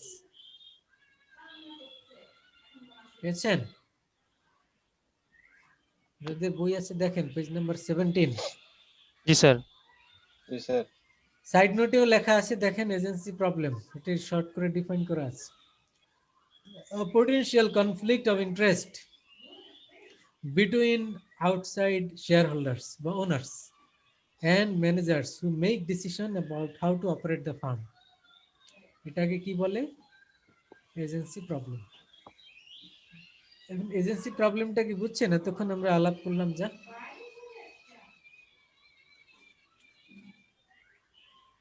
বলেন বুঝছেন কিনা? স্যার আরেকবার একটু বুঝিয়ে দেন স্যার এজেন্সি প্রবলেমটা। কেউই বুঝেন নাই? নুরুদ্দিন বুঝছেন? স্যার একটু বললে ভালোই তো। আবার আবার স্যার একটু বলুন। দুইটা গ্রুপ কারা এখানে? ম্যানেজার্স আর ওনার্স। ম্যানেজার্স আর ওনার্স। আচ্ছা, ম্যানেজার কারা? এমপ্লয়িজ। এমপ্লয়ি। ওনার কারা? Share holder. Holder. Share holder. তো এই দুইটা গ্রুপের মধ্যে কি কনফ্লিক্ট? কনফ্লিক্টটা কেন হচ্ছে? কেন হচ্ছে? কারণ দুইটা গ্রুপ তো তাদের এক্সপেকটেশন দুই রকম। দুই রকম। জি স্যার। ওনারা চায়, যেমনি জি। আপনি যদি আরো শর্টলি চিন্তা করেন, আরো ন্যারো সেন্সে চিন্তা করেন, আপনার একটি দোকান আছে, ওখানে একজন কর্মচারী আপনি রেখেছেন। এখন আপনি কি বলবেন যে আজকে আমি দোকানে আসবো না, তুমি এটা যাবতীয় সবকিছু দেখবে। জি। আপনি ইনস্ট্রাকশন দিবেন, সে এটা শুনবে। ওকে বললেন যে বৃষ্টি হোক আর যাই হোক, তুমি 10টার আগে, রাত 10টার আগে দোকান বন্ধ করবে না। আপনি সন্ধ্যার সময় বাইরে বের হয়ে দেখলেন যে মাগরিবের পরে 6টার সময় দোকান বন্ধ করে চলে গেছে। এখন আপনার কি মনে হবে? কি করবেন আপনি? তো গরম হবে। পানিশমেন্ট। ওটা ফোন দিয়ে নিও। তার বিরুদ্ধে শাস্তি আপনি কি স্বরূপ, বলবেন যে decision নেওয়া আমি হবে। দোকানের মালিক, তোমাকে বললাম 10টা পর্যন্ত ওপেন রাখতে, আর তুমি 6টার সময় চলে গেছো, এই সাহস তোমাকে কে দিছে? এখন আপনি হয় ওকে থ্রেট দিবেন, ফার্দার এরকম করলে কিন্তু তোমাকে রাখবো না, তাই করবেন না? জি স্যার। জি স্যার, জি স্যার। আর আপনি যদি থ্রেট না দেন, অন্য মেকানিজম করতে পারেন, ওকে বুঝাই বলতে পারেন, দেখো তুমি তো অনেক ভালো ভালো কর্মচারী, তুমি তোমার অনেক সুনাম আছে, তো তুমি তো আমার কথা শোনো, আর তুমি 10টা পর্যন্ত থাকো, দরকার হয় যাওয়ার সময় বাসার জন্য তুমি 1 লিটার দুধ নিয়ে যাও। তো সেকেন্ড ওয়েটা সবচেয়ে ইফেক্টিভ হবে স্যার। তাইলেও তো সে কথা শুনবে, জি শুনবে না? জি স্যার। ট্রেড তাহলে আপনি মারলে স্যার চলে যেতে পারে। পজিটিভ বলছি এটা অনেক সময় পজিটিভলিও কাজে আপনি লাগে, ডিল আবার করতে পারেন, লাগে না। পজিটিভলিও ডিল করতে পারেন, আবার আপনি থ্রেট দিয়ে নেগেটিভলিও ডিল ট্রেড করতে পারেন, দিয়ে তাই না? পজিটিভটাই বেটার স্যার। এটা তো সব ক্ষেত্রেই, শুধু বিজনেস কেন, সোশ্যাল রিলেশন সব ক্ষেত্রেই, সব ক্ষেত্রে প্রযোজ্য। সব ক্ষেত্রেই। আপনার ওয়াইফ আপনার কথা শুনে না, এখন কি করবেন? বুঝাতে মাইর হবে দিব। স্যার। মাইর দিব। এটা তো নেগেটিভ অ্যাপ্রোচ, এটা তো নেগেটিভ অ্যাপ্রোচ। আমরা নেগেটিভ অ্যাপ্রোচ তো প্রথমে চিন্তা করবো না, আমরা পজিটিভলি বোঝানোর চেষ্টা করি। আপনার ওয়াইফ যদি বোরকা পড়তে না চায়, আপনি কি করবেন? পজিটিভ বুঝাবো। বুঝাতে হবে তাকে, বুঝাতে হবে লজিক্যালি যে বুঝাতে কেন হবে। পড়বে, না পড়লে কি হবে, সেগুলি তো বুঝাতে জি হবে। স্যার। আর তারপরেও না বুঝলে তখন যেহেতু দায়ভার, তার পাপ কর্মের জন্য আপনি দায়ী হবেন, সেটা ফোর্স করে হোক, যেভাবেই হোক, সেগুলি হালালের মধ্যে রাখতে হবে, হারাম জি হারাম স্যার, অ্যাকশন ওটাকে করানো বিভিন্ন যাবে না। ভাবে বোঝাতে হবে। জি। তো এখন এইখানে পজিটিভ বলতেছি অ্যাপ্রোচ। ইকরাম ভাই কিছু বলতে চাচ্ছেন বোধহয়। হ্যাঁ একরাম ভাই বলেন। না ঠিক আছে স্যার। তো স্যার আমি ইকরাম ভাই বোধহয় বলতেছিলাম কিছু যে অ্যাপ্লাই ট্যাপ্লাই। মানে যখন বোরখা পড়তে চাইবে না, ওটা বলতেছি আর কি। জি। ওকে আমাদের যে ইসলাম ধর্মের যে রুলস রেগুলেশন, ওগুলো অনুযায়ী তাকে বোঝাতে হবে। সেটাই তো, বেনিফিটটা কি, পজিটিভ দিকগুলো কোনটা বুঝাইতে হবে। স্যারের পজিটিভ অ্যাপ্রোচটার কথা আমি বলতেছিলাম। হ্যাঁ, তার মানে পজিটিভ অ্যাপ্রোচ তো আগে, সেটাই বললাম। জি স্যার। এখন আপনি বিয়ে করলেন, বিয়ের বয়স হলো মনে করেন 1 সপ্তাহ বা 1 মাস, এখন বোরকা পড়তে বললেন, সে পড়বে না, আর তখনই আপনি মারপিট শুরু করে দিলেন। তাইলে বের হবে না। এটা স্যার ধৈর্য আমি রাখতে একটা হবে, কথা বলি। আস্তে আস্তে। জি। স্যার এখন তো উল্টো মাইর দেয়, তখন কি করা যায়?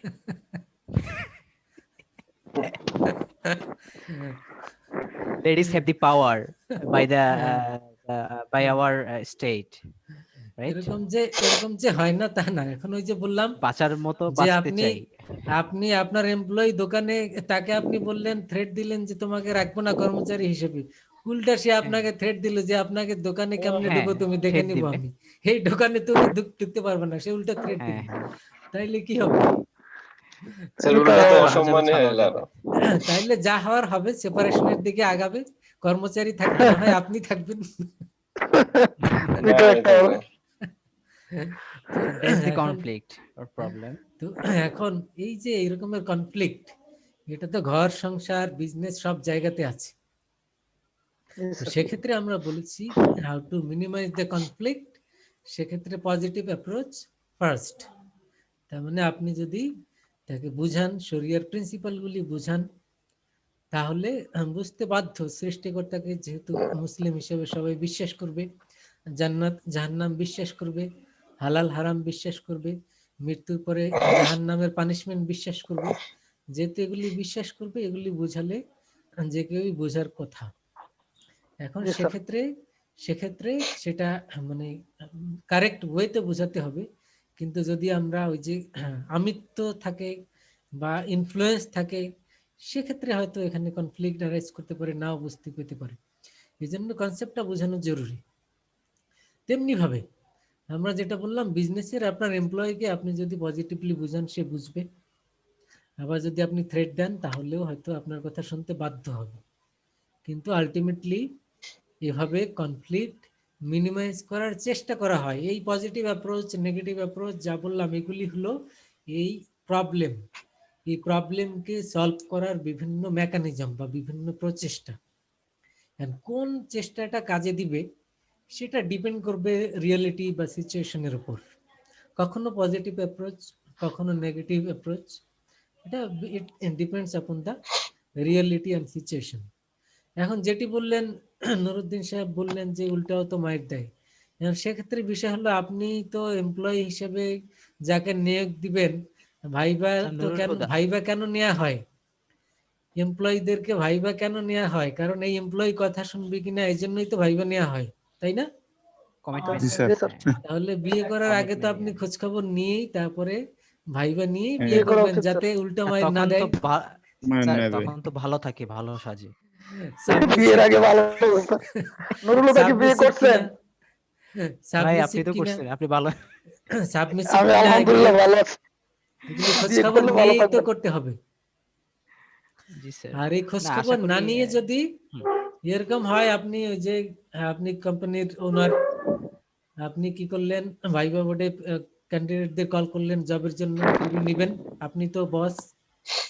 এখন যে সবচেয়ে ভালো ড্রেস আপ করে আসলো, দেখতে সুন্দর হ্যান্ডসাম, তাকে আপনি নিয়োগ দিয়ে দিলেন।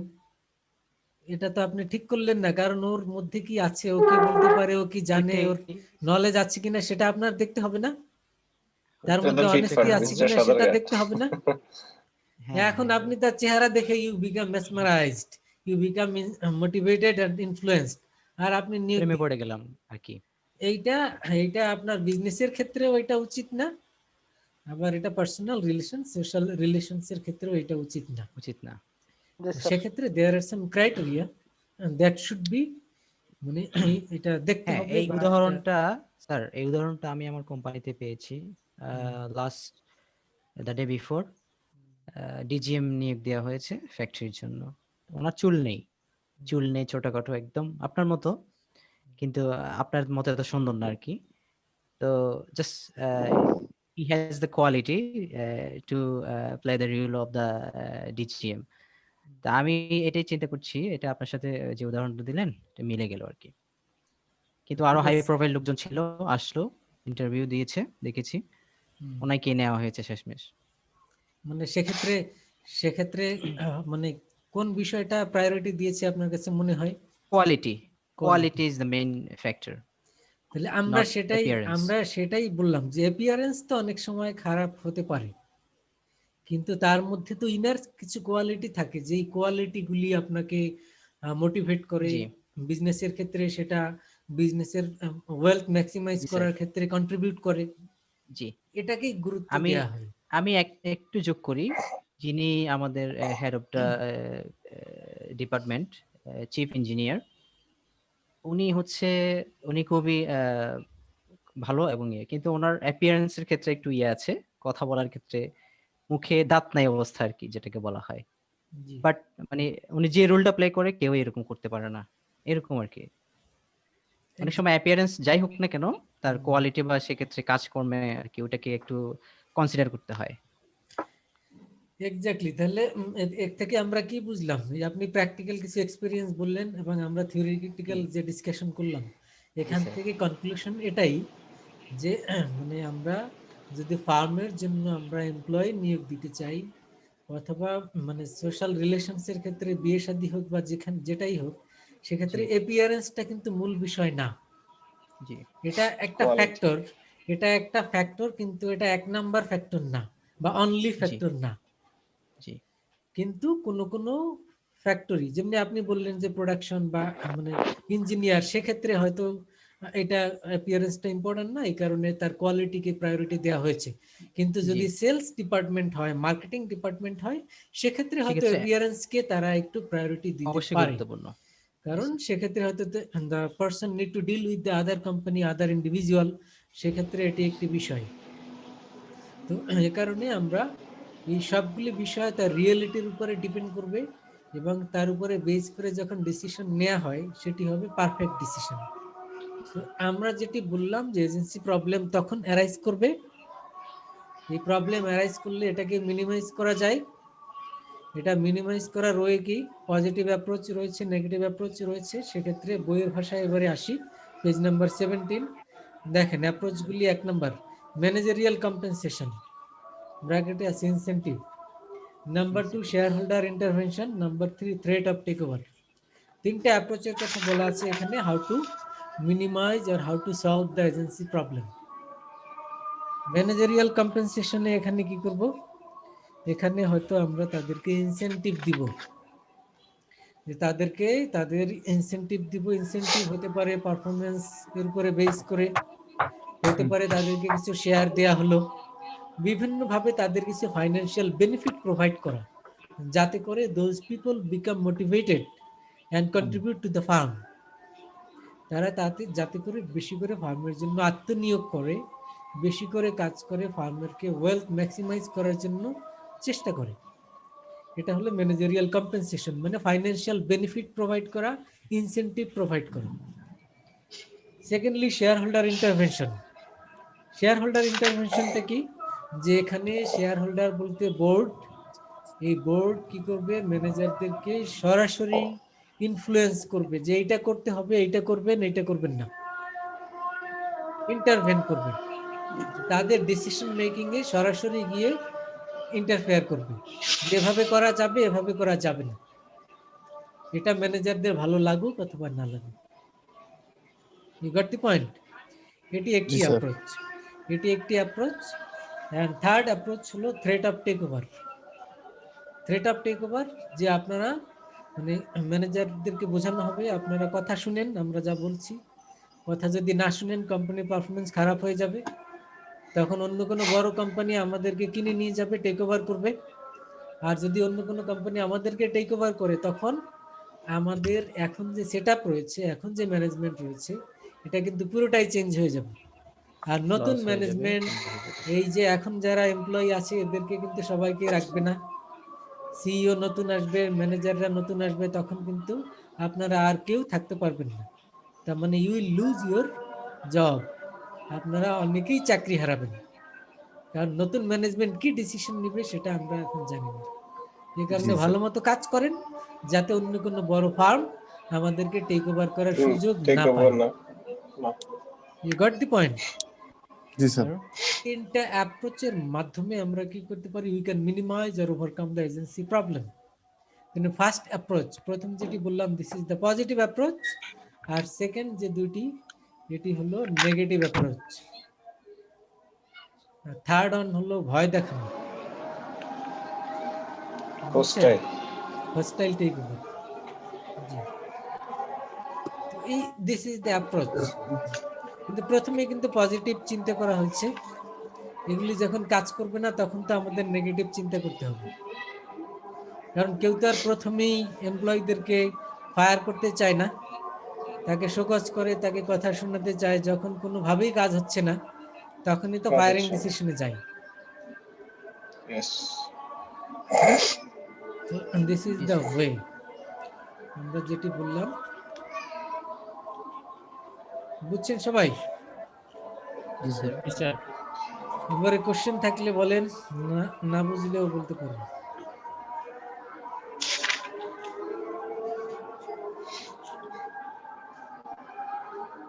স্যার, ওখানে ইনসেনটিভ বলতে বেসিক্যালি কি কমিশনটাকে বোঝানো হচ্ছে? Managerial incentive compensation? বলতে ফাইন্যান্সিয়াল বেনিফিট, এটি হতে পারে পারফরমেন্স বোনাস, হতে পারে bonus share, all types of benefits. All types of benefit. Performance benefit তাদের পেতে। যে বলা হলো যে আপনাদের পারফরমেন্সের উপরে বোনাস দেওয়া হবে নেক্সট টাইম, জি স্যার। তাহলে সবাই তো আরো বেশি মোটিভেটেড হবে। হ্যাঁ হ্যাঁ হ্যাঁ। তো হতে পারে এরকম বলা হলো যে আপনাদের কোম্পানি বোর্ড ডিসিশন নিয়েছে সবাইকে কিছু বোনাস শেয়ার দেওয়া হবে, তাহলে সবাই তো মোটিভেটেড হবে, যে মনে করবে যে আমরাও কিছু শেয়ার পাবো। তো শেয়ার যদি পাই আমরাও কোম্পানির ওনার হয়ে যাব, কারণ আমরাও sir, share this will holder be হয়ে said. যাব। তো this are the incentive. G sir. বুঝছেন সবাই? ইয়েস জি স্যার। স্যার। Yes, জি স্যার। এই চ্যাপ্টারে কোর্স আউটলাইনটা বের করেন, আর কোনো টপিক বাকি আছে কিনা আমরা সেগুলি, নাহলে চ্যাপ্টার শেষ করব। জি স্যার। স্যার এই নিয়ে কয়টা চ্যাপ্টার স্যার? দুইটা? একটা চ্যাপ্টার, গত ক্লাসে আমরা যা আলাপ করেছি, আজকে যা করলাম, দিস ইজ দ্য ইন্ট্রোডাক্টরি আজকে- চ্যাপ্টার আর ফার্স্ট চ্যাপ্টার। জি স্যার। তো আমাদের কোর্স আউটলাইনে যে টপিকগুলি ছিল সেগুলি আমরা মোটামুটি কভার করেছি। তো আপনারা যেটা এই ক্লাসে যা শুনলেন, এটা যদি বুঝে থাকেন তাহলে ইনশাল্লাহ ভাইভাতে ভালো করবেন। ইনশাআল্লাহ। এর জন্য আবারও হয়তো ভিডিওটা দেখে নেবেন। আর এখানে রিটেন পরীক্ষা তো আর হওয়ার চান্স নাই এই সেমিস্টারে। তো এই সেক্ষেত্রে সেমিস্টার হয়তো হয়ে যাবে বোধহয়। তো সেক্ষেত্রে হয়তো আপনার প্রশ্নর আনসারগুলি খুব বড় বড় আপনি লিখতে হবে, ওরকমের না শিখলেও চলবে।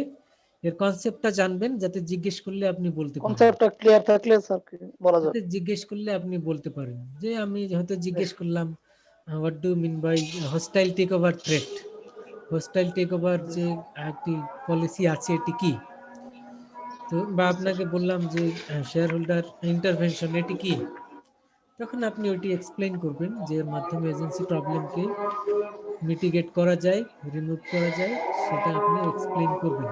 বইয়ে তো আরো ডিটেইলস লেখা আছে, পড়লে আরো ক্লিয়ার হবে।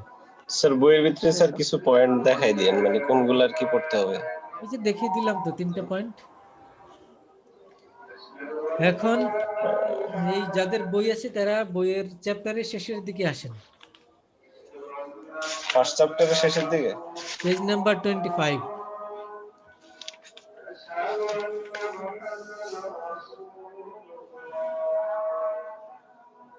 পেয়েছেন? জি স্যার। শেষের দিকে দেখেন, মাল্টিন্যাশনাল ভার্সন। শেষের দিকে দেখেন পেজ নাম্বার 25 এর সেলফ টেস্ট কোশ্চেন পেয়েছেন কিনা? জি স্যার। এখানে 1 নাম্বার মানে এখানে বুলেট পয়েন্ট আছে, দেখেন শেষে বুলেট হ্যাঁ স্যার, পয়েন্ট দেখছি। হলো what is finance and why should everyone understand basic financial concept. পেয়েছেন? জি স্যার। জি স্যার। এটা কোশ্চেন এবং আনসার পরে লেখা আছে, এটা ভালো করে পড়বেন। আচ্ছা। Self test question.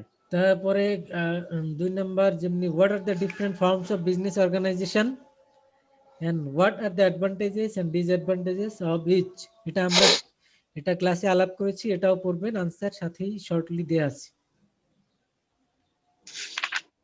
পেয়েছেন? জি স্যার।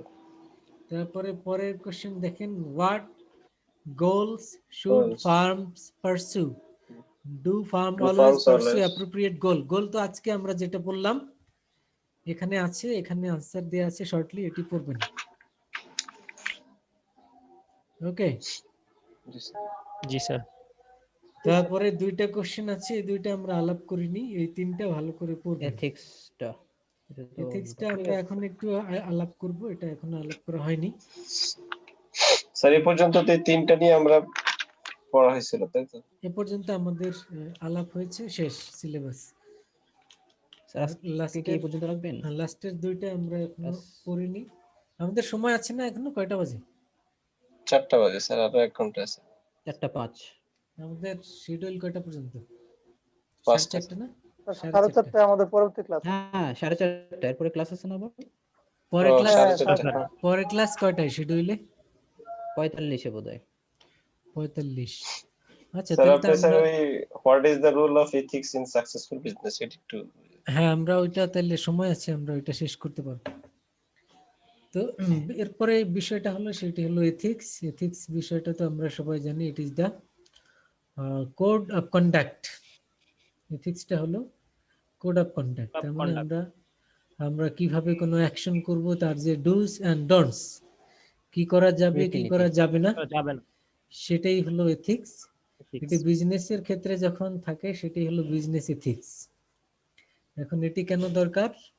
কারণ এথিক্স যদি না থাকে, এথিক্স যদি ডুস এন্ড ডোন্টস যদি না থাকে, তখন মানুষ তো ইচ্ছা মতো কাজ করবে, ইচ্ছা মতো আচার ব্যবহার করবে, বিজনেসের বিহেভ বা অ্যাক্টিভিটিস গুলি করবে, যেটি আরেকজনকে ক্ষতি করবে, পরিবেশের ক্ষতি করবে, এবং as a whole society will be affected. এ কারণে ethics is important for the business. কারণ আমরা যদি এথিক্স মেনটেন না করি, তাহলে সমস্যাটি কোথায় হবে? সমস্যাটি হবে ইন আওয়ার সোসাইটি। এন্ড আমাদের সোসাইটির মধ্যে কি কি সমস্যা হবে? এক হলো environment will be affected, then people's health will be affected, and other people of the society they will be manipulated. তো এটা হলো এথিক্স মেনটেন না করার ফলাফল, যেটা আমরা বর্তমান সোসাইটিতে দেখি।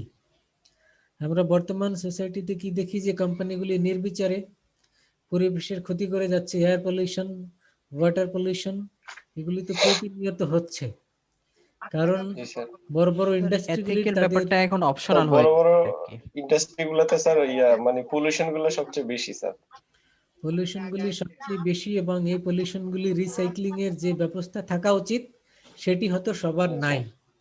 সবার না থাকাতে দেখা যায় এটি এফেক্টেড হয়। ম্যাক্সিমামই নেই স্যার, সবার বলতে তাই না? ম্যাক্সিমামই নেই, কয়েকটা ছাড়া। হয়তো এখন অনেকে গ্রিন ফার্ম বা না স্যার যারা এখন যারা এটা করা যায় স্যার আপনার ওই কমপ্লায়েন্স যারা মেনটেন করে এদের হয়তো কেউ কেউ এগুলি করার চেষ্টা করছে, কিন্তু আগে থেকে যারা বিজনেসে আছে বড় বড় ইন্ডাস্ট্রি এদের কেউই এগুলি মেনটেন করে না।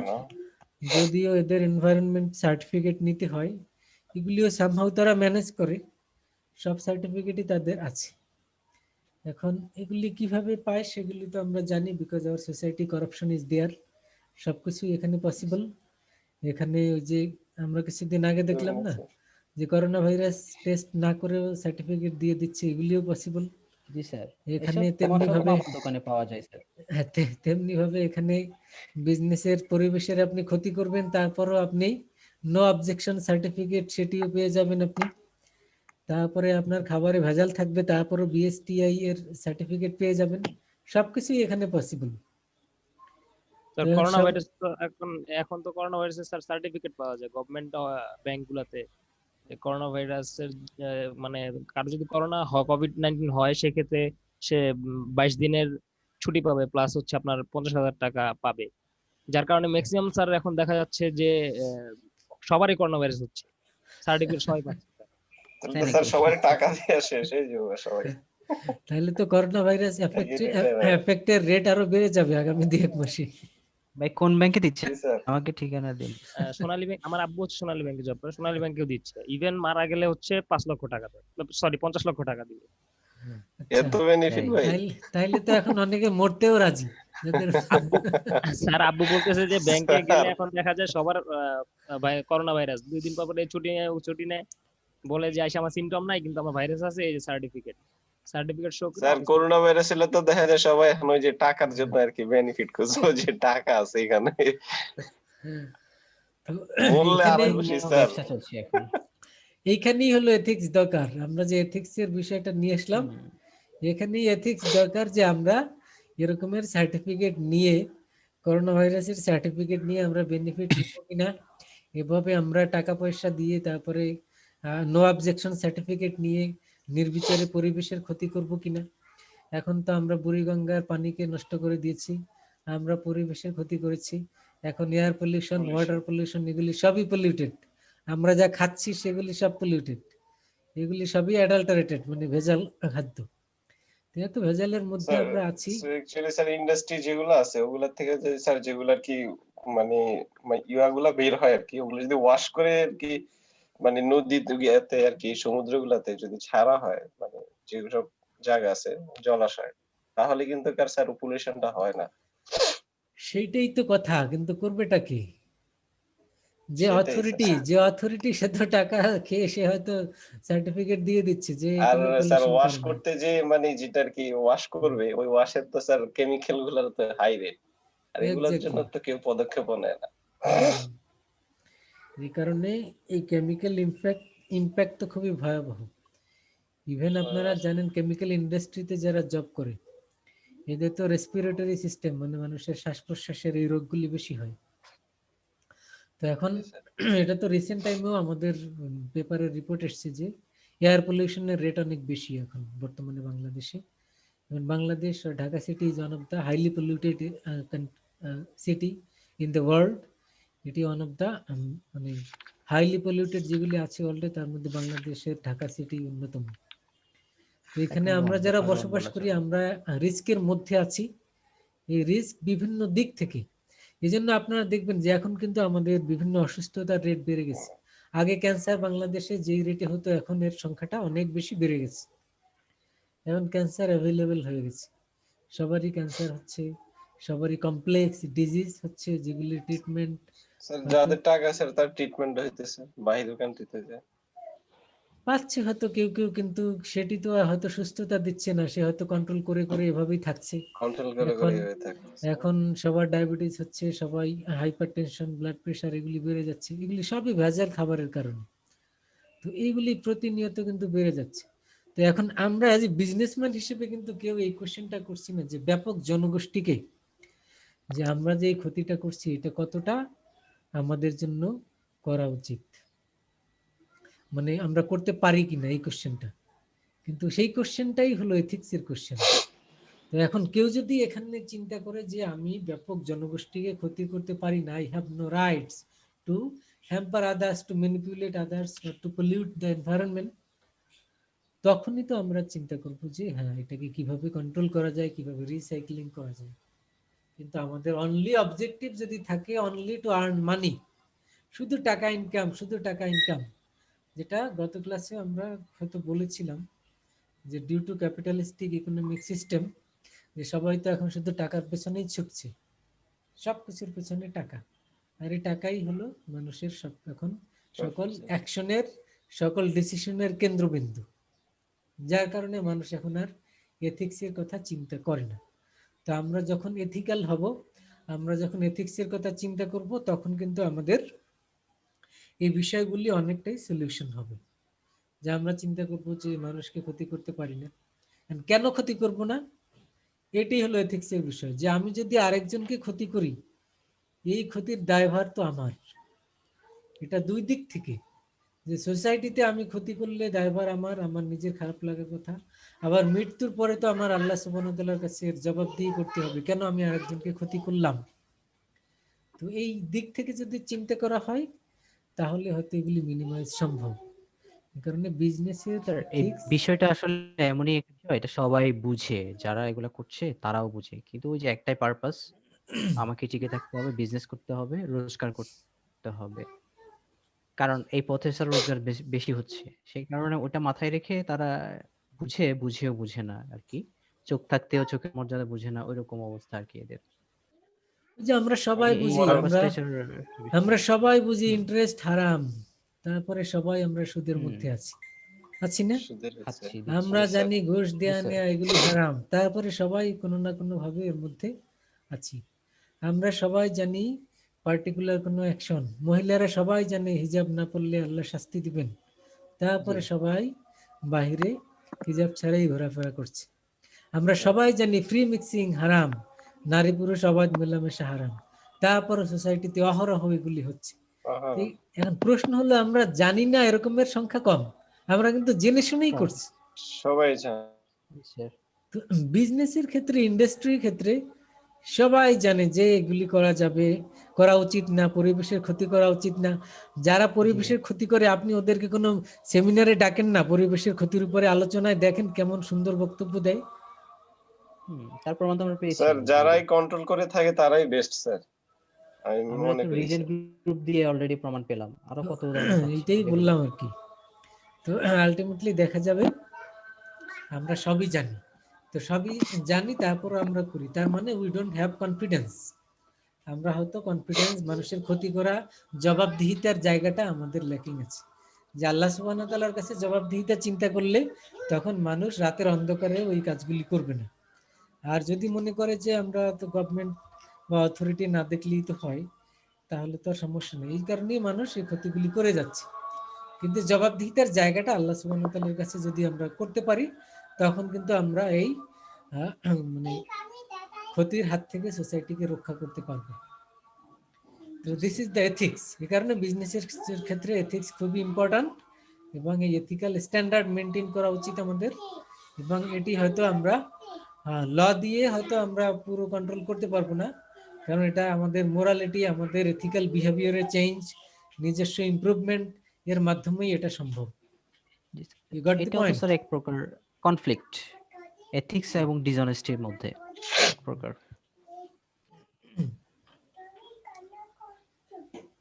তো আমরা এথিক্স মোটামুটি শেষ করলাম, এখন কোনো কোশ্চেন থাকলে বলেন। চলে গেল। তুমি চলে আসছো ওখানে, একটু হাই এদেরকে সেটা হ্যালো কি স্যার এটা আপনার কে? এটা আমার পিচ্চি। হ্যালো বাবু, তোমার নাম কি বাবু? কেমন আছো? বলো, তোমার নাম বলে দাও। কেমন আছো তুমি? বলো, নাম বলো। কেমন আছো? হুসাইদ হাসান নাম বলছি। মাশাআল্লাহ, খুব সুন্দর না হুস- স্যার? হুসাইন আপনার ডুপ্লিকেট কপি হয়েছে স্যার, আচ্ছা আচ্ছা। মাশাআল্লাহ। খুব সুন্দর হয়েছে মাশাআল্লাহ। তুমি এখন যাও, আমি ক্লাস নিচ্ছি তো, যাও এখন। তো আমরা মোটামুটি শেষ করলাম সিলেবাস।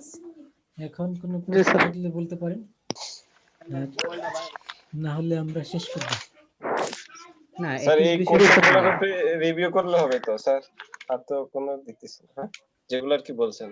রিভিউ তো স্যার নিবে পরীক্ষার আগে, রিভিউ তো ওর করবে। হ্যাঁ, আমরা পরে, যে review paper টা যেগুলি পরে। বললাম আর লাস্টে 3টে কোশ্চেন বললাম, এগুলি একটু দেখবেন। আর যেগুলি আমাদের আলাপ হলো এগুলি আপনি বোঝার চেষ্টা করবেন, আবার হয়তো পরে শুনবেন। তাহলে এগুলির মাধ্যমে আমরা যে পরীক্ষার ভাইভাটা নিব সেটা আপনারা সবাই ভালো করতে পারবেন ইনশাআল্লাহ। শেয়ার করে দিবেন না স্যার, যেটা রেকর্ড? হ্যাঁ, ভিডিওটা আবার হ্যাঁ। রেকর্ড করা আছে, শেয়ার করে দিব ইউটিউবে, ওখানে ঢুকে সবাই দেখতে পারবেন। জি স্যার। ঠিক আছে, থ্যাংক ইউ স্যার। ওকে, ইনশাআল্লাহ। আসসালামু আলাইকুম। ওয়ালাইকুম আসসালাম। স্যার বইটা সবাই, কি লাইব্রেরি থেকে নিতে পারবো? হ্যাঁ লাইব্রেরিতে আছে, আপনি লাইব্রেরি থেকে নিতে পারবেন, আর চাইলে কিনতে পারেন আপনার যে সুবিধা মতো। না স্যার, আমার তো লাইব্রেরি কার্ড করা আছে। হ্যাঁ, লাইব্রেরিতে আছে, আপনি দেখে নেবেন, 14th এডিশন, নাম দেখে নেবেন। আচ্ছা আচ্ছা, ঠিক আছে। ওকে, আচ্ছা থ্যাংক ইউ স্যার। আসসালামু আলাইকুম। আসসালামু আলাইকুম। আসসালামু আলাইকুম স্যার। ওয়ালাইকুম আসসালামু আসসালাম। আলাইকুম। আসসালামু আলাইকুম।